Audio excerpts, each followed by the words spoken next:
Now, some pieces from this era, which were written for smaller orchestras, most of them, expand, and some probably don't expand. So you're using the works that a larger orchestra this can comes be afforded pre-expanded, yes. Okay. Yes, I mean, for example, the Brandenburgs are essentially chamber music. And it's funny to have a piece that was written for 9 players, like Brandenburg 3, suddenly to do it for a whole string orchestra, and all you get is mud, as far as I'm concerned. You can't hear the textures clearly, and then it's performed in a hall that's far too big.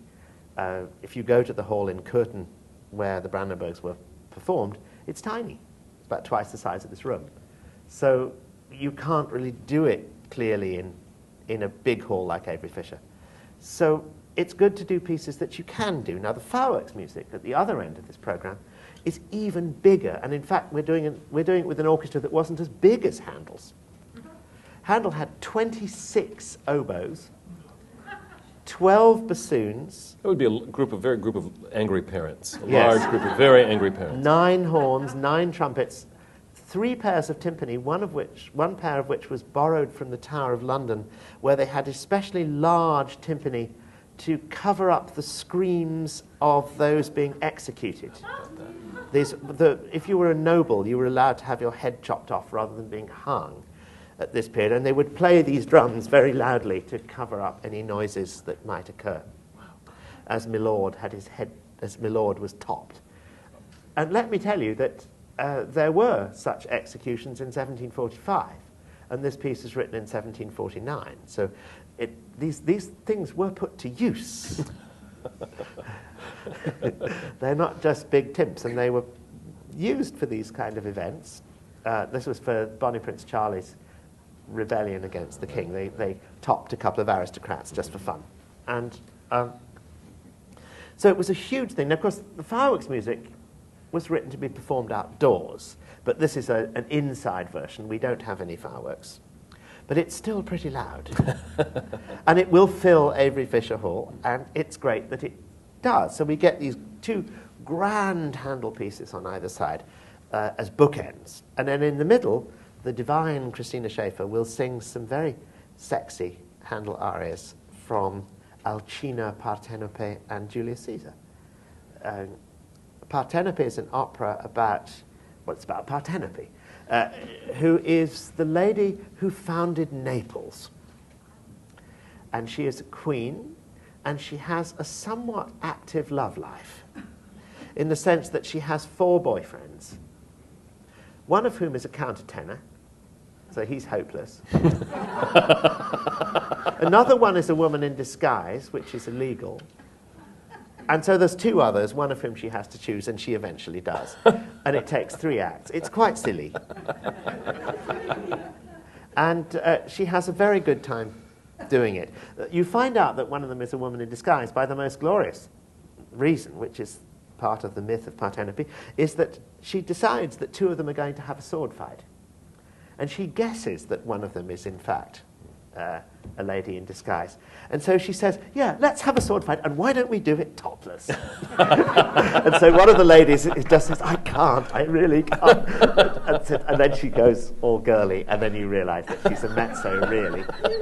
So it's actually a Handel opera that he wrote in answer to the Beggar's Opera, which was the big, popular, folksy piece that tried to put Handel out of business. And Handel, being a good businessman, said, oh, I can write something that the audience will love, which is still opera, but is much more light-hearted. And so Partenope is a bit of a sex kitten, really. And so she sings these glorious pieces, one after the other, one of which is about what happens when a butterfly flies too close to the flame. And she says that about one of her men, in fact, that you're getting a bit too near. And so don't get your fingers or your wings burnt, kind of thing. And she does it in a sort of way that says, come hither and let me show you how it's done. You know, so they're all very sweet, and they're deftly difficult. High. Christina sings very high, and so she sang Gretel here at in that fabulous production by Richard Jones that was done at the Met. Not last Christmas, but the Christmas before.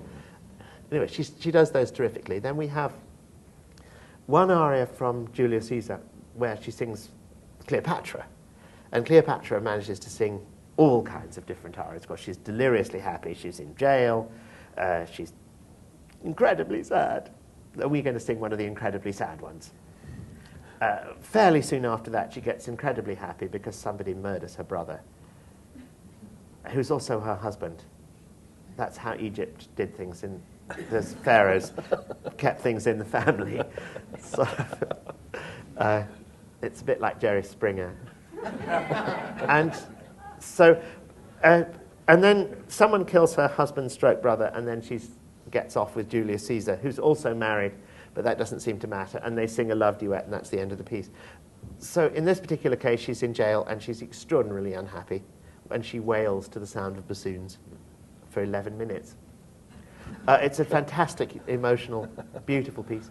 And the last, she does a couple of arias from Alcina. Now, Alcina is an unsuccessful sorceress, an increasingly unsuccessful sorceress, I should say, because at the beginning of the opera, she's extremely good, but what she does to entrap her men is to turn them into animals, like Circe. And so she has a lion who's actually the king of somewhere, and a couple of other creatures around, and she's always on the hunt for fresh blood. But she makes the desperate mistake of falling in love. And as the more she falls in love, the more her powers seep away. And so she becomes an increasingly more useless sorceress, but increasingly more wonderful as a woman. And it's a lovely sort of curve like this between the two. That's not a curve, but you know what I mean. And so it's a terrific piece. And what we've got is one of the ones right at the beginning where she says, basically, I can do anything. And that's her successful sorceress, but she's a cold-hearted tabby at that point. And then the second act, we have the aria, which is the last one she sings, where everything's going wrong. And she's trying to summon her spirits, but they don't really come. So it's, and you start then to see this glorious mirror into her soul of this tortured lady. And by the end, of course, everyone lives happily ever after except Alcina, who has by that stage become just a mere mortal again.